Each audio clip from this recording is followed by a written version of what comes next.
everyone, this is Colleen with Designs of Value Art School, and today we're going to talk about water control. And I was just demonstrating here a watercolor pencil technique, but now I want to talk to you about water control on your watercolor paper. And I'm going to just clean my brush, so I have a nice clean, I have a number 6 Velvetouch Princeton round, and it's a watercolor brush, but you'll notice it's got a really nice tip on it. So I've filled my brush with water, and you can fill it with blending medium. I do enjoy blending medium, especially for a large area. And I've dried off the tip.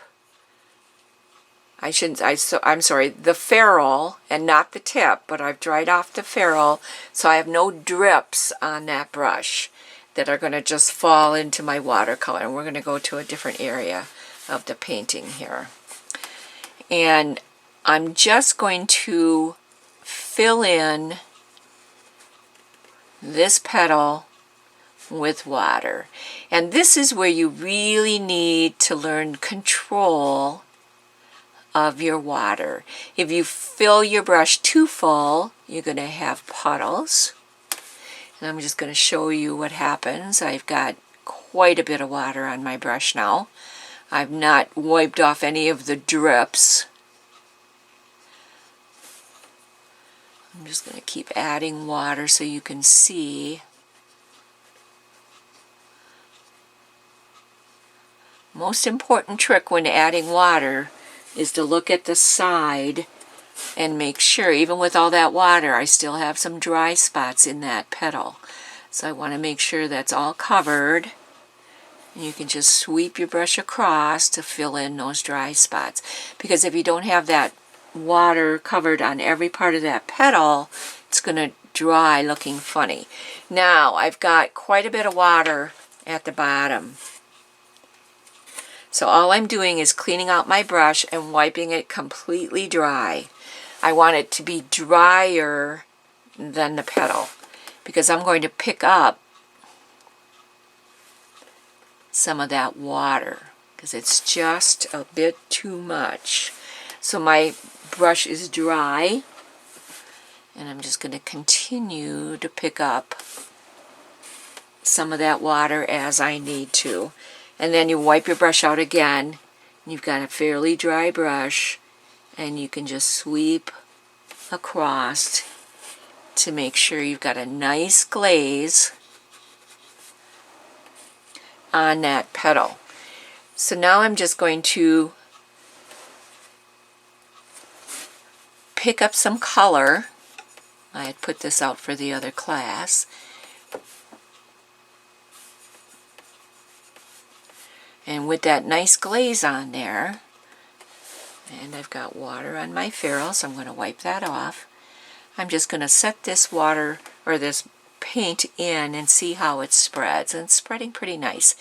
If it were really, really wet, it would go everywhere. And that's telling you you've got way too much water on there. Now you can pick up paint, just like I just showed you how to pick up water, by having your brush nice and dry, drier than the surface, and you can pick up if you have too much paint on there.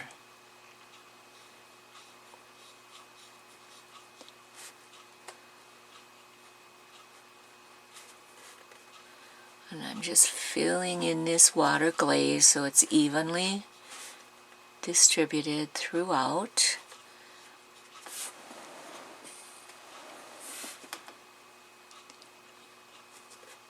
Okay, so let's say I felt that, well, let's just say I'm going to create a highlight right here. My brush is completely dry. There's no drips. It's drier than the paper. And I'm just picking up that color. So now I have that highlight in there.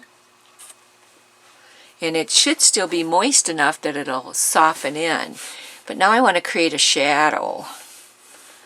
And I'm just going to drop that shadow in.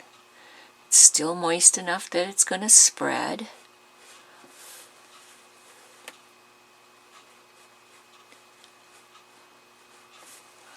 Now again, if you felt that you put in too much of the shadow, dry wipe your brush and pull it out.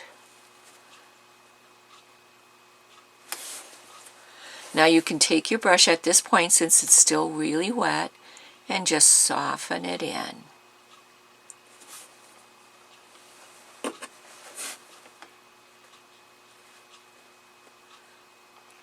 And then it'll blend in real well. Okay, so that shows you how to glaze a petal and not put too much water on there. Let's say that you do, and we'll go to a different petal. This was the perfect design for this class. I got a lot of petals to choose from here. And I'm just going to really put a lot of water on here.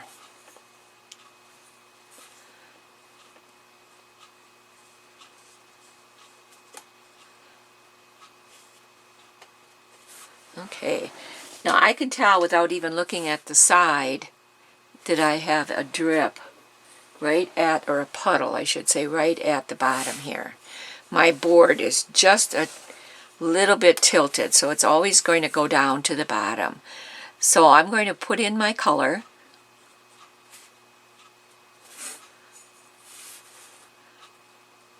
And this is something you want to practice. If you want to just draw out petals, go ahead and do that. This is just a practice teaching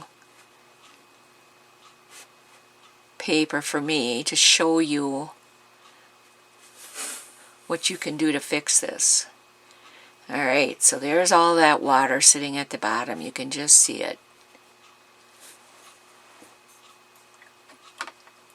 And you want to do this so much and, you know, practice it so that you can do it, as they say, in your sleep. Because this is really a major part of watercolors, is learning to control the water on your brush, on your paper, and the amount of paint that you're applying. And then you can just, once you've got it to the amount of water that you want, which it looks pretty good, you can just soften everything in. There you go.